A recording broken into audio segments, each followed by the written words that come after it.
¿Qué es la estabilización de suelo?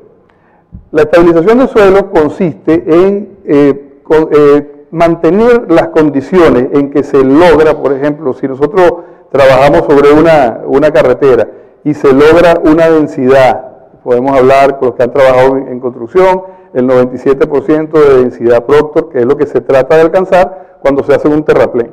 Entonces, lograr ese 97% y mantener ese 97% por mucho tiempo. Ese es el principio de lo que es la estabilización.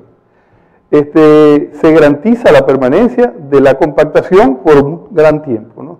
Y el otro punto importante en la estabilización es que para que sea sostenible es trabajar con el material del que se dispone, de manera de evitar lo que es canteras, importar material. Eso, aparte de que son gastos importantes, también tiene otros costos ambientales, de explotación y de diversos aspectos que están asociados a lo que es la operación y todo el funcionamiento, ¿no? Entonces, es necesario apuntar a esto. ¿Cuáles son los tipos de estabilización de suelo? Por ejemplo, aquí les muestro dos tipos, el suelo, estos son los geogrids, las geomallas, que se van armando y se estabilizan en suelos que son muy difíciles. Y en este caso, una estabilización con cemento que funciona más o menos conocida, ya ustedes la conocen. Estabilización de suelo no es solamente echarle cemento al suelo. O sea, todo tiene su límite, ¿no? Entonces, nosotros lo que tenemos que hacer es seguir el proceso de lo que hay de cómo se debe hacer, y hay que pasar diversos pasos. Los pasos en términos generales, estamos hablando de un diseño de mezcla, posteriormente un diseño de espesores, después del diseño de espesores se construye y se hacen unos ajustes que yo llamo micrométricos sobre el hecho de la vía, porque hay una gran variabilidad. Estabilizar un suelo, hay diferentes tipos de suelo, y estabilizar los suelos necesita tener una necesidad de estabilización. En estos casos estamos viendo suelos que son, por definición, suelos plásticos inestables, ¿verdad? Suelos que se presentan en estas condiciones, pero también hay otras estabilizaciones de suelos inestables que no tienen relación con la carga mecánica, ¿no? Y estos elementos que podemos ver en esta fotografía son detalles más bien de efectos constructivos sobre eso, no es necesario estabilizar. Entonces hay que analizar en ciencia cierta qué es lo que es la estabilización. Hay suelos, por ejemplo, en las mineras, donde no es necesario estabilizar. Ustedes se imaginan la cantidad de carga que está soportando esta vía y no hay ningún pavimento ahí. Entonces, ¿qué significa? Que no todos los suelos deben ser estabilizables. Depende de las condiciones en que se necesitan y el confort que uno persigue. Estabilización también, hay un caso como el que estoy mostrando aquí, un caso que lo observé una vez en Europa, al norte de Europa, donde estaban piloteando prácticamente una carretera. Es otra forma de estabilizar. Y las estabilizaciones, en este caso estamos hablando de una base granular, pero tenemos una subbase que está estabilizada con cemento. Hay otro tipo de estabilizaciones, como les mostré al principio, están las geoceldas, está la estabilización con cemento o con asfalto, y están estabilizaciones de suelos bastante complicados, que son densificar los suelos con cemento, con concreto. La importancia del diseño. Nosotros, como le dije, el diseño debe hacerse en dos etapas. El diseño estructural es el diseñar los espesores que van a soportar el tráfico que va a circular por esa vía sobre las condiciones particulares de suelo que hay ahí. Y el diseño de mezcla del suelo cemento como tal se debe hacer en laboratorio, y por eso les muestro este tipo de... El diseño de laboratorio debe ser realizado en viga, porque es un diseño desde el punto de vista funcional, o más bien no funcional, sino de comportamiento, porque no se refiere a la sensación que tiene el vehículo que circula por ahí, el confort con que circula el vehículo, sino se refiere al comportamiento que va a tener esa estructura de pavimento a lo largo del tiempo. Y cuando pasan las cargas sobre el pavimento, ellas se van a deflectar, así como estamos viendo aquí de esta manera, exagerado. Entonces nosotros tenemos que tratar de simular estas condiciones en laboratorio, y para eso existen normas y existen modelos Este modelo de aquí es el modelo de una viga de concreto, no es exactamente el tamaño, ¿verdad? Pero con tamaños adecuados según lo que está en la norma, se hacen ensayos de este tipo y se mide la resistencia a la flexotracción de las piezas. En base a eso se define cuál es el comportamiento de esa probeta que vamos a fabricar en función de lo que es el esfuerzo de formación, como se estudian todos los... De aquí se determina, en esta zona, en la región lineal, se determina el módulo de elasticidad. Ese módulo de elasticidad es el espacio dentro del material al cual él va a funcionar. Y esto es lo que se va a introducir posteriormente en los software de modulación que nos piden es justamente la característica del material. ¿Cuáles son? ¿Cómo podemos nosotros estabilizar? Podemos estabilizar de muchas maneras, ¿no? Existen muchos productos comerciales. El estabilizador, digamos por naturaleza y excelencia, es el cemento. Se ha utilizado desde hace 100 años, desde que existen los asfaltos líquidos, porque el asfalto era muy complicado de mezclar con el suelo, mientras no existían estas alternativas de asfaltos líquidos como las emulsiones o como los asfaltos espumados. Entonces era más complicado. Entonces se estabilizaba originalmente era con cal y con cemento, que son los que tienen la reacción puzolánica. Cuando aparecieron los asfaltos también se incorpora el asfalto como un estabilizador de buena monta, ¿no? Y empezaron a salir múltiples aditivos y múltiples elementos químicos que le corregían algunos defectos, algunas falencias de algunas técnicas en diferentes etapas de la estabilización. Existen aceites sulfonados, enzimas, polímeros, en los casos de las emulsiones, existen modificadores también en polímeros. El procedimiento, siempre hay más de una opción aplicable. Es importantísimo entender que cada una de estas alternativas se puede aplicar y hay unas limitantes basadas en el tipo de suelo, y una de las cosas importantes de entender es que los suelos tienen una gran variabilidad. Diseño de mezcla. Se preguntarán que cuáles son más o menos el tipo de solución o de aditivo que se puede utilizar para estabilizar. Esta es una gráfica tomada de Ashto, del experimento de Ashto del año 60. Esta gráfica es del año 70, salió en el método Ashto del año 72 y muestra en función del índice de plasticidad y del porcentaje de pasado 100, ¿verdad? La clasificación de los suelos aproximadamente en función de esto, ¿no? Los suelos A1A, clasificación Ashto, A2, A4, A7, A5. Entonces, en base a eso, nosotros podemos definir más o menos unas áreas donde los suelos por excelencia se pueden estabilizar con cemento, como se pueden estabilizar con asfaltos líquidos y con cales hidratadas, ¿no?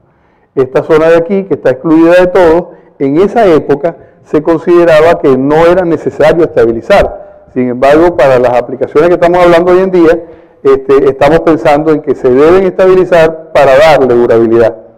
Un suelo A1A o A1B, que tiene una buena capacidad de soporte, se va a degradar con el paso del tráfico, con las vibraciones y con la humedad en un plazo muy breve. Y lo que queremos es que no se degrade y mantenga las condiciones iniciales, habría que estabilizarlo. Entonces, los suelos granulares gruesos, ¿verdad? Son el aditivo recomendado, ¿verdad? Sería para estabilización mecánica, una estabilización con asfalto. Mecánica es simplemente, perdón, voy a volver aquí, es una estabilización mecánica que es la simple compactación, estabilización con asfalto, con cemento y algunos aditivos, cal, ceniza, volante, ¿no? En los suelos granulares finos, entonces todavía el cemento funciona hasta cierta medida y la cal y los cementos siguen funcionando. Cuando son arcillas de baja plasticidad, ya desaparecen los asfaltos porque son complicados de trabajar, y cuando son arcillas de alta plasticidad, la cal es el más recomendable, ¿no? En esta gráfica lo que les quiero mostrar, esta es tengo graficadas aquí dos elementos: el índice de plasticidad en función de la progresiva de la vía, desde el kilómetro 9 hasta el kilómetro 39, y un pasante 200 en función de las mismas progresivas. Estos son los valores que arrojaron las muestras de las calicatas de esas progresivas, donde de esa misma muestra tenía un valor de índice de plasticidad y correspondía también un pasante 200. Entonces lo que quiero mostrar aquí es la gran variabilidad de suelos que existen en un tramo relativamente corto, 30 kilómetros de vía, y la variabilidad significa que nosotros no podemos tratar todo el tramo con una sola receta. Aquí estamos viendo unos pasantes 200 demasiado altos, donde aquí ya se estabilizan. En este caso tenemos los índices de plasticidad todos que quedan más o menos dentro del espectro. Este espacio gris claro es el espacio estabilizable por cemento, por el cemento, y el espacio gris oscuro es el espacio estabilizable por el asfalto, siguiendo lo que estaba expresado en la gráfica anterior. Y aquí abajo expresamos lo mismo, el espacio gris claro, ¿verdad? Todo esto es el estabilizable con cemento y el espacio gris oscuro es el estabilizable con asfalto. ¿Cuáles son los diseños que se deben hacer? Entonces, para poder entrar en esta materia, debemos hablar un poco de los criterios de modulación geotécnica, porque realmente lo que nos explica a nosotros el comportamiento que va a tener a futuro la mezcla de suelo-cemento es una modulación que se hace a través de software con un principio que se puede aplicar, el principio de pavimentos perpetuos. El principio de pavimentos perpetuos sencillamente es absorber todos los esfuerzos con las capas de base de manera de evitar la fatiga en las capas de rodamiento. Entonces, bajo ese criterio, la capa de base funcionaría como un monocapa, una capa de cemento estabilizada que absorbe todos los esfuerzos y todo el trabajo que va a producir el tráfico. Y esa capa, si es necesario ponerle un rodaje, el rodaje va a trabajar sencillamente a compresión. En este caso que vemos aquí, vemos el trabajo que va a hacer la rueda directamente con una capa estabilizada con cemento que va a distribuir las cargas de manera de que sea admisible por el suelo existente. Y este es el formato típico de un pavimento asfáltico, donde tenemos capas asfálticas, tenemos base, tenemos subbase, y al final logramos los mismos valores que lo podemos lograr aquí. Esto es lo que hay que resaltar, de que debemos disipar los esfuerzos a valores admisibles. El método de diseño analítico, lo que hacen es mostrarnos a nosotros, por elementos finitos, los valores exactos del comportamiento ante circunstancias que nosotros vamos a introducir. Se van a poner como resistencia, o sea, como valores resistentes dentro de la fórmula, se pone el módulo de elasticidad, se pone también el coeficiente de Poisson, que no es muy sensible en estos casos, y se pone también el coeficiente de Poisson y módulo de elasticidad. Bueno, tengo otro. Bueno, ¿qué es lo que estamos buscando nosotros con estas modelaciones? Estamos buscando los esfuerzos exactamente a ciertas profundidades. ¿Y cuáles son las profundidades que nos interesan? Cuando hay una interfaz entre el pavimento y el suelo y la base, en ese sitio se producen unos esfuerzos de flexotracción que son los que van a generar una grieta desde abajo hacia arriba en los pavimentos asfálticos. Y esa es la grieta de fatiga. Entonces, para poder saber si un pavimento está sometido a fatiga o no, debemos modelar y saber cuáles son los valores que se producen justamente en el interfaz entre el pavimento, o sea, la base, la capa de rodadura y el suelo.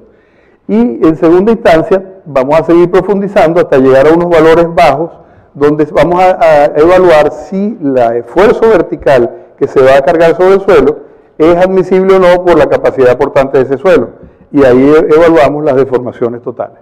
Entonces, con deformación total en el nivel de la subrasante y con esfuerzo de tracción en el interfaz del pavimento con el suelo, con la base, ahí vamos a averiguar si estamos o no ante la presencia de un pavimento perpetuo de esta naturaleza. Y así funcionan los sistemas de modulación. En el laboratorio, los productos comerciales manufacturados adicionan al suelo una mezcla, un agregado, alteran favorablemente su comportamiento. O sea, el principio de estabilizar es alterar el comportamiento a favor de lo que nosotros necesitamos, ¿no? y se pueden utilizar diferentes tipos, los principales cemento asfaltocal, como les venía diciendo. Los diseños de mezcla es el otro aspecto importante, depende de los objetivos que nosotros queremos perseguir. Y entonces, si hay dos criterios básicos, si nosotros podemos detectar cuál es el módulo de elasticidad que podemos alcanzar con un suelo, vamos primero al laboratorio, hacemos las pruebas, dosificamos adecuadamente con el estabilizante que ya hemos seleccionado y conseguimos un módulo. Después vamos con ese módulo al cálculo de espesores y se hacen correcciones. Entonces, no es tan sencillo como se hacen, por ejemplo, los diseños de pavimento. Uno va a la fórmula, uno hace la fórmula, determina los espesores, o el espesor de la losa o el número estructural de toda la capa y finalmente hace un chequeo por fatiga, finalmente se sabe si cumple o no cumple. En este caso, nosotros tenemos que hacer una recursividad, es bastante más complejo el trabajar, no hay forma de hacer, digamos, de tomar una sola receta para todo el pavimento y por eso ha explicado por qué han fallado tanto los suelos cemento en el Perú. Desde el programa Perú 1, el programa original, donde se hicieron de verdad bastantes pruebas interesantes con emulsiones, empezaron a fallar algunas porque siempre trabajaron durante muchos kilómetros con la misma dosificación. Y también había temas comerciales, donde querían poner estabilizadores donde realmente no funcionaban. Ahorita vamos a ver un poquito más adelante cuál es la función realmente de cada uno de los estabilizantes. El procedimiento se hace en vigas, no se hace en cilindros, ¿verdad? Se trabaja con un proctor normal, se hace sobre la viga, la formaleta de la viga para hacer la flexotracción, se compacta con el martillo proctor a 56 golpes, se elaboran diferentes probetas con diferentes contenidos de cemento y después con la humedad óptima se curan las probetas por 7 días, a los 7 días se rompen por compresión simple, en el caso de los cilindros para comprobar, pero las vigas deben hacerse a flexotracción con el apoyo de 3 puntos, que es el que está normalizado. La cal es uno de los estabilizantes, se trabaja óxido o dióxido de calcio, solo con pequeñas proporciones de óxido o hidróxido se pueden lograr estabilidad. La calcinación de rocas calcáreas adecuadas y se puede trabajar con o sin hidratación posterior. Este es el funcionamiento de la cal. La cal es un tema que aquí en Perú no se puede trabajar porque está demasiado supervisado por temas de drogas y esas cosas, pero realmente es un elemento bien importante y bien útil a la hora de estabilizar. Ya existen en el sur, Cemento Yura está produciendo unos tipos de cal que fueron aceptados y se están vendiendo de manera comercial. Por supuesto, para trabajar estabilización los volúmenes son inmensos, no se vende en tiendas, sino que se vende directamente a través de ingeniería, pero existen, ¿no? Los tipos de cal para vialidad, cal apagada o cal hidratada, ¿verdad?, que es con agua añadida, y son algunos altamente cálcicas, como los hidróxidos de calcio, y dolomíticas monohidratadas con manganeso, con óxido de manganeso. Las que son altamente cálcicas son de menor resistencia que las que contienen magnesio y presentan menores variaciones entre sí. Las dolomíticas tienen mayores resistencias y disminuyen menos la plasticidad. Las dolomíticas monohidratadas tienen mejores resultados que las hidratadas. En suelos finos el intercambio catiónico baja el índice de plasticidad y eso sucede a través de la carga eléctrica de las arcillas, que son las que básicamente producen la plasticidad. Son elementos que se presentan en forma de paletas. Y esa forma exactamente que presentan produce o favorece que se polaricen. Al polarizarse y la presencia de agua, captan agua y mantienen una cierta cantidad de agua superficial, a nivel de tensión superficial, no permite que se unan una partícula con la otra. Esto es lo que produce ese esfuerzo de compresión que tenemos que hacer en una partícula para tratar de unirla, no llega hasta un límite y la partícula resbala. Entonces ese es el mecanismo, digamos, micrométrico que sucede y al final el resultado es una arcilla plástica, ¿no? Para poder sacar esa agua de ahí, que es el primer paso para poder bajar la plasticidad, nosotros debemos aplicar alguna energía. La energía mecánica, ya le dijimos, no funciona porque por más que se aplique, siempre se va a seguir desplazando. No hay forma de penetrar esa superficie. Pero la energía calórica sí lo puede hacer, pero es muy costosa. ¿Cómo hacemos para calentar arcillas en una vía? Pudiéramos haberla convertido en cerámica, pero no es demasiado costoso calentar arcillas. Entonces vamos a las energías químicas, que es lo que nos está quedando por ahí. Las energías químicas, como la producen, como nos las aporta, pues la cal, lo que hacen es que esos hidróxidos se van a mezclar con las arcillas a través del agua, porque son solubles en agua. Al entrar dentro del tema de las arcillas, rompen la tensión que existe y el agua la liberan. Al liberar el agua, ahora sí podemos nosotros juntar esas dos partículas, y al juntar las partículas hemos ya eliminado el tema de plasticidad. Ese es el mecanismo. Entonces ese mecanismo lo logran las cales y también lo logran los aceites sulfonados. Los aceites sulfonados hacen la misma operación, pero partiendo de un principio distinto, que son sulfatos, que se combinan con la arcilla, y los sulfatos, como tienen unos iones hidróxidos que también son muy fáciles de intercambiar, lo intercambian fácilmente y terminan con la plasticidad. También las arcillas nos presentan una capacidad, una característica de floculación, donde ellos de cierta forma las partículas pequeñas las aglomeran y las encapsulan, y entonces producen nuevas partículas que son un poco más grandes, y eso también favorece a la estabilización, porque cuando las partículas son demasiado finas, la cantidad de estabilizante que vamos a necesitar es sensiblemente mayor, porque están siempre asociados a la superficie específica de la partícula. Mientras más pequeñas sean, vamos a tener mayor cantidad de superficie específica y vamos a necesitar mayor cantidad de aditivo, bien sea asfalto, bien sea cemento, bien sea cualquier otro aditivo.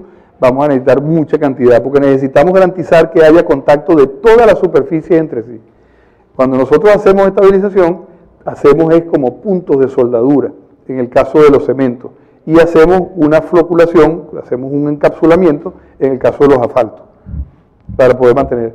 También existe, en el caso de las cales, existe una reacción puzolánica, que es, ellas producen una unión entre las partículas, ahí generan unos enlaces, y esos enlaces van generando con el tiempo mayor y mayor resistencia. Es la reacción del cemento a largo plazo, esa también la presentan las cales, ¿no? Y existe también un tema de carbonatación que no es deseable. El tema de carbonatación en las cales es justamente la contaminación de la cual nosotros no nos podemos desprender, porque son elementos de la naturaleza. Entonces esas contaminaciones vienen ahí y reducen un poco la capacidad de estabilizar. El intercambio catiónico que existe, que es lo que les venía nombrando, sobre las partículas de arcilla se polarizan y se queda una cantidad de agua atrapada en el centro que mantiene una separación. Cuando los iones logran desionizar estas dos partículas, entonces hay una aproximación y lo que había era agua.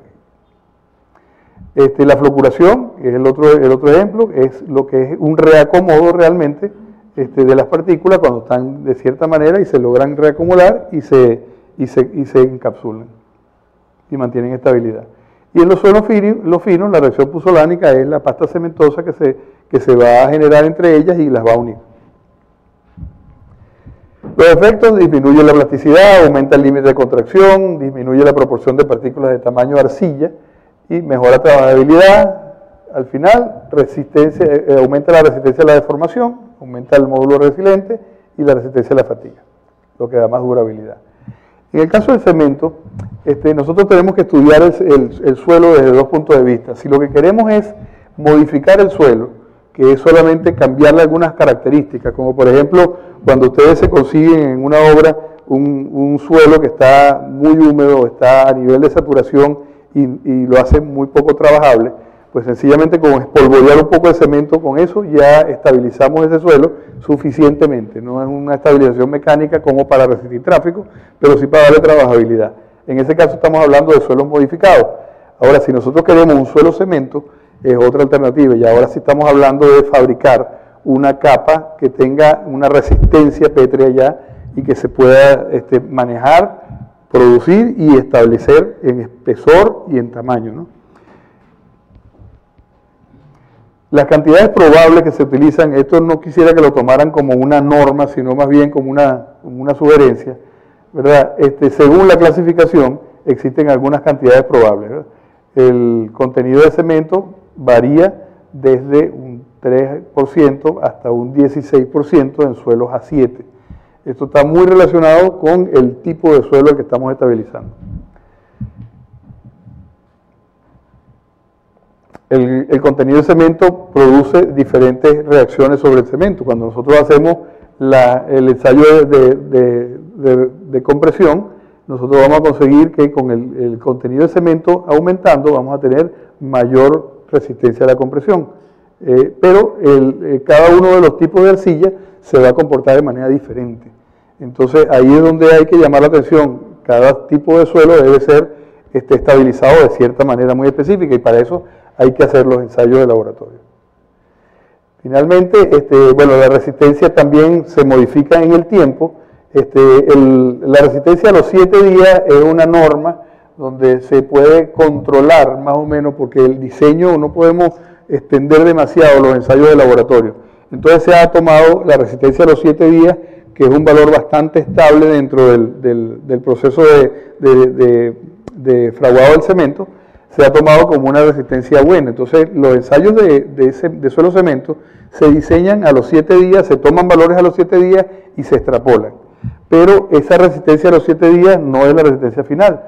La resistencia a los 28 días ya alcanza, como todos los concretos, alcanza ya una estabilidad y después continúa una reacción puzolánica lenta, donde sigue aumentando poco a poco, pero no en gran medida, ¿no? Sin embargo, ahí hay una confusión cuando la gente está diseñando por estabilización, cuando está diseñando capas de suelo cemento, por el método AASHTO 93, ellos consideran leer en las tablas AASHTO el coeficiente estructural. El coeficiente estructural está relacionado, el coeficiente estructural es un valor totalmente empírico, es un valor que no tiene un fundamento técnico, sino que ha sido un valor que introdujeron para explicar ciertos comportamientos, igual que el CDR y otros valores de los cuales somos más familiares con ellos, pero realmente son empíricos, ¿no?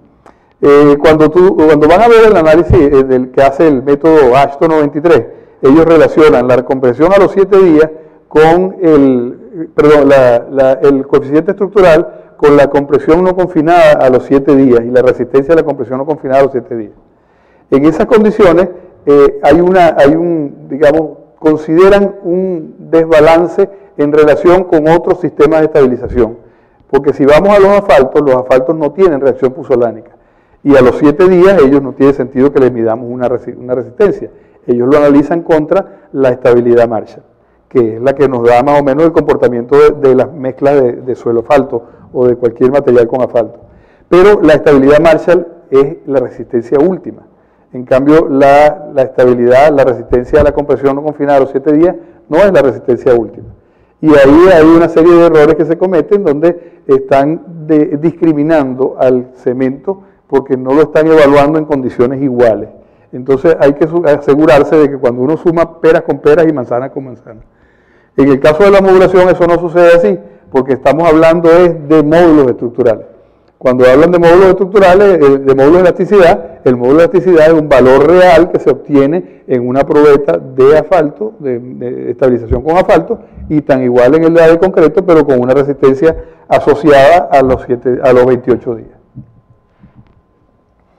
El módulo elástico, que es el que le estaba hablando justamente, es un comportamiento, no es lineal, pero hay un tramo que sí es lineal. En ese tramo donde se hacen los esfuerzos de formación de la probeta, si ustedes han tenido en sus manos un ensayo, ustedes van a conseguir una línea, que es una línea más o menos, no es tan corta, que es totalmente lineal. Cuando llega, o sea, se asume lineal, realmente no es lineal, pero se asume lineal, llega a un punto que se llama punto de fluencia, donde empieza la deformación plástica y después aumenta la resistencia por efecto de la deformación y parte. Ese es más o menos la forma como se dibuja esta curva, ¿no? El módulo de elasticidad es la pendiente del tramo elástico, del tramo que es recuperable. Ahí entramos en un tema de reología. El tramo recuperable es el tramo recto completamente. Si nosotros suspendiéramos la prueba de compresión en ese punto, la probeta recupera otra vez la deformación perdida, y ese es justamente en función del coeficiente de Poisson. Entonces, esa recuperación es la que nosotros trabajamos, y justamente esa es bien importante. Se trata del 80%, según norma, el 80% de la resistencia última de falla, pero ese valor es el valor que se trabaja con los módulos resilientes. Los módulos resilientes lo que es cargar esa misma probeta hasta el módulo, hasta el 80% de la carga final, y descargar, cargar y descargar por ciclo, y de esa manera nosotros vemos cuánto aguanta, cuántos ciclos de carga y descarga ese material en esas condiciones puede aguantar. Y eso es lo que se llama fatiga.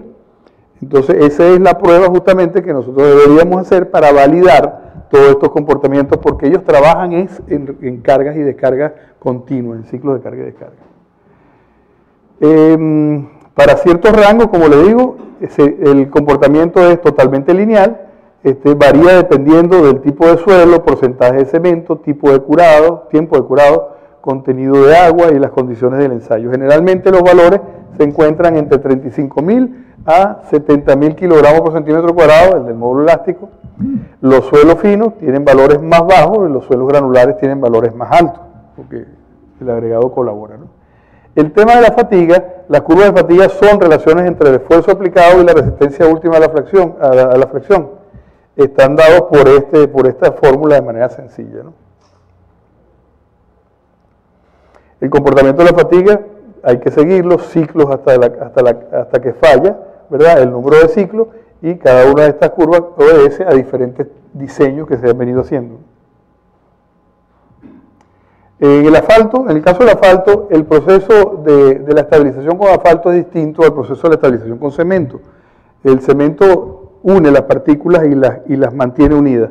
En cambio, el asfalto las encapsula y las mantiene secas. O sea, la magia del asfalto es no evitar que el agua entre como un lubricante y reacomode partículas. Entonces, cuando uno diseña con asfalto, uno debe incorporar mayor cantidad de asfalto a esa mezcla de suelo, porque necesitamos que el agua no pase, no circule por el suelo. No así en el caso del cemento, el cual el cemento, sabemos que el agua y el cemento son amigos, el agua y el asfalto no son amigos. Entonces, las emulsiones lo que producen es una dispersión homogénea de glóbulos con el emulsificante. El PEN sencillamente se muele en molinos coloidales, se pone en suspensión, pero si lo soltáramos en una suspensión de agua, todas las partículas se van a ir hacia la superficie, porque el asfalto es menos pesado que el agua. Entonces, para poder mantenerlas dispersas en el volumen de agua, se le tiene que agregar algo, que ese es un emulsificante. El emulsificante es una solución jabonosa que sencillamente le incorpora una carga eléctrica y mantiene por carga eléctrica separadas las partículas, mientras la cantidad de agua sea suficiente. Cuando la cantidad de agua empieza a disminuir, entonces se produce un proceso de ruptura y todas las partículas se atraen y se unen, y el agua sale por otro lado, ¿no? Entonces, este es el proceso. Ese proceso es el que nosotros debemos aprovechar para poder mezclar con el suelo.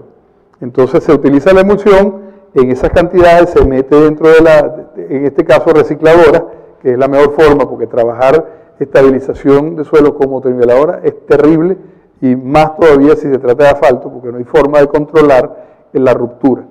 Entonces hay que trabajar con recicladoras, que son máquinas más rápidas, que homogenizan más rápido. Y entonces se mantiene, una vez que ya esté todo bien mezclado, ya no importa que haya la ruptura, se transporta, se compacta y ella se sella sola, ¿no? De las emulsificantes trabajamos con dos tipos de emulsiones, los catiónicos y los aniónicos. Los catiónicos son los que esa carga eléctrica que le inducen a los flóculos de asfalto es una carga eléctrica positiva, los aniónicos es una carga eléctrica negativa. La diferencia entre unos y otros depende del agregado. Cuando nosotros vamos a hacer una mezcla, el suelo tiene cargas eléctricas, y si el suelo es mayormente negativo, debemos trabajar con cargas catiónicas para facilitar la unión. Si trabajamos y el suelo es mayormente positivo, debemos trabajar con cargas aniónicas. Y muchísimas veces obviamos este detalle. Y cuando se obvia el detalle, pues no existe la combinación adecuada y no funciona el emulsificante. Entonces es un tema bien importante. Para evitar eso, se trabajaron con las emulsiones superestables. Pero las emulsiones superestables no garantizan del todo la no compatibilidad con el suelo.